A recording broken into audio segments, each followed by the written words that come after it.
hamının kommunala xərci çox çıxır. Mən dedim ki, kommunalda olan xərclərimizi azaltmaq üçün bəzi metodları sizlə paylaşım. Bunlar nədir? Bəzi insanlar mən tanıyıram, evdən çıxanda kombini söndürür, evə gələndə kombini yandırır. Amma başa düşmürlər ki, kombini söndürüb daha sonra yenidən yandıranda evin qızması üçün daha çox qaz gedir. Buna görə mütləqdir ki, evdən çıxırsınızsa, kombini heç olmasa minimal biraz aşağı eləyə bilərsiniz, amma tam söndürməyin. Tam söndürsəniz, kommunala xərciniz inanın ki, daha çox çıxacaq. Bir çox adamlar bunu bilmir, amma mən sizə deyim, soyuducunu divara çox sıxanda o daha çox enerji istehlak edir.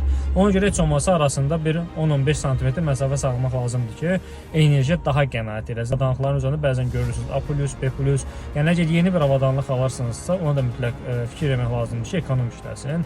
Növbəti məsələ nədir? Sənə tanıyıram ki, hətta evində indi də Sovet stilo lampalardan istifadə edir. Evdəki lampaları mütləq LED lampalara çevirmək lazımdır ki, enerjiyə qənaət edəsiniz. Əgər bunların hamısını eləmişsinizsə, kiçik də olsa bir dənə də əlavə metod deyim. Bu nədir? Bəzi bank kartlarında kommunal ödənişlərə belə kəşbək olur. Buna görə də kommunal xərclərinizi biraz azaltmaq üçün həm evdəki olan məsələləri tənzimləmək lazımdır, həm də bank kartlarını ödəniş edəndə, seçdiyiniz xüsusi bank kartlarını ödəniş edəndə kəşbək qazanaraq xərclərinizi optimallaşdıra bilərsiniz. Bu məlumatları dostlarınıza göndərin ki, onlar da faydalansınlar və səhifəmi izləməyi unutmayın. Sağ olun.